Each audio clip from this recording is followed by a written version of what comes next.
Ешкімге ренжімеңіз, ешкімді кінәламаңыз, бәрі норма. Проблема сенде. Осыны біліңіз. Сен проблемасың. Егер сен проблема болмасаң, онда проблема жоқ. Көресіз ғой. Сол үшін иншалла жалқаулық, әлсіздік деген нәрселер денсаулығыңызға байланысты. Бір қаражат нәрсесі болмай қалады. Қаражат бірдеңкесі болмай қалуы мүмкін. Денсаулықпен байланысты болуы мүмкін. Ризық бір дұрыс келмей қалуы мүмкін. Оқудың ақшасы бір нәрсе болып қалуы мүмкін. Сол кездерде Алла тағала қарайды. Маған шыға ма, шықпай ма?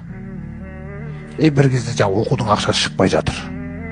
Сол түнгі намазда Алла сізді көргісі келген екен. Өйткені сіз егер түнгі намазға бүйтіп шыққан кезіңізде Алла тағаланың алдында бар ғой. Сізден әдемі нәрсе болмайды жердің бетінде.